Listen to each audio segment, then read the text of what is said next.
அருட்பெரும் ஜோதி அருட்பெரும் ஜோதி தனி பெரும் கருணை அருட்பெரும் ஜோதி. நேயர்கள் அனைவருக்கும் வணக்கம். இதுவரை நம்ம சேனலை சப்ஸ்கிரைப் பண்ணாதவங்க மறக்காமல் சப்ஸ்கிரைப் பண்ணுங்கள். பக்கத்தில் இருக்க பெல் பட்டனை கிளிக் பண்ணுங்கள். ஆல் என்ற ஆப்ஷனை கிளிக் பண்ணுங்கள். நம்ம பப்ளிஷ் பண்ணுற ஒவ்வொரு வீடியோவும் நோட்டிஃபிகேஷனாக வரும். உங்களுக்கு நேரம் கிடைக்கும்போது நம்ம பதிவை பார்த்து தெரிஞ்சுக்கலாம். நமது நேயர்கள் அனைவரும் நமது ஒவ்வொரு பதிவையும் உங்களுக்கு தெரிந்த உற்றார், உறவினர், நண்பர்கள் மற்றும் சுற்றத்தார் அனைவருக்கும் பகிரவும். Keep supporting us. Thank you for your wonderful continuous support.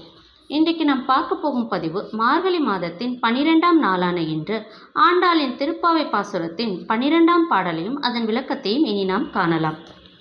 சூடி கொடுத்த சுடற்கொடி தொல்பாவை பாடி அருளவல்ல பல்வளையாய் நாடினி வேங்கடவருக்கு என்னை விதியென்ற இம்மாற்றம் நாங்கடவா வண்ணமே நல்க.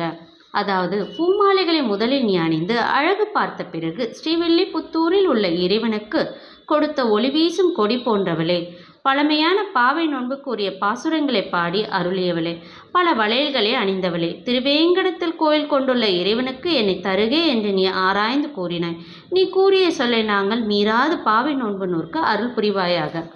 ஆண்டாள் திருவடிகளே சரணம் என்று கூறி திருப்பாவை பாசுரத்தின் 12ஆம் பாடலை இனி நாம் காணலாம்.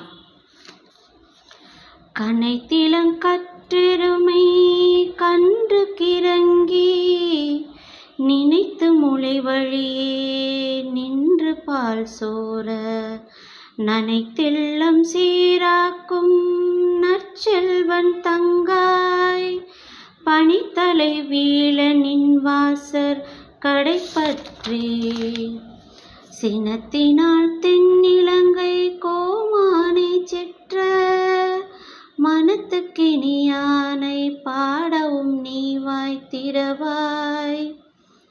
இனித்தான் எழுந்திராய் ஈதென்ன பேருறக்கம் அனைத்தில்லத்தாரும் அறிந்தேலோரெம்பாவாய்.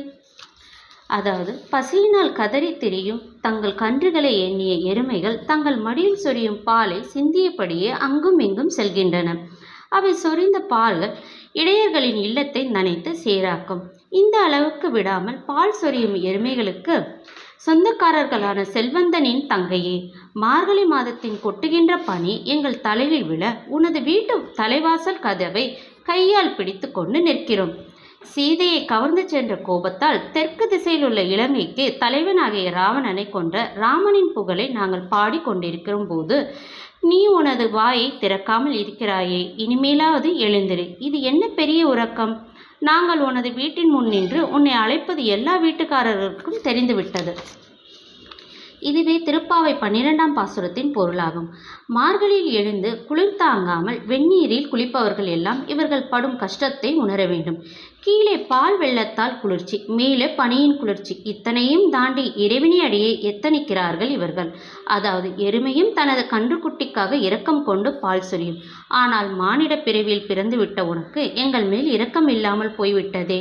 எவ்வளவு சிரமப்பட்டேனும் ஒருவர் விடாமல் எல்லோரும் அவன் திருப்பாதம் சேர வேண்டும் என்று மிக அழகாகவும் சிறப்பாகவும் இப்பாடலில் கூறியிருக்கிறார். இனி நாம் நாளை அடுத்த பதிவில் ஆண்டாளின் திருப்பாவை பாசுரத்தின் 13ஆம் பாசுரத்தையும் அதன் விளக்கத்தையும் நாம் காணலாம். நமது நேயர்கள், நமது சொந்தங்கள் அனைவரும் திருவேங்கடத்தில் வீட்டிற்கும் பெருமாளின் அருளையும் ஆண்டாளின் சகல ஐஸ்வர்யங்களையும் பெற்று மாதா, பிதா, குரு தெய்வத்தின் பரிபூர்ண ஆசீர்வாதத்தையும் சகல செல்வங்களையும் பெற்று நீடூழி வாழ எல்லாம் வல்ல இறைவனை வேண்டி வாழ்த்தி வேண்டிக் கொள்கிறோம். எல்லா உயிர்களும் இன்புற்று வாழ்க. எல்லா உயிர்களும் இன்புற்று வாழ்க. நன்றி, வணக்கம்.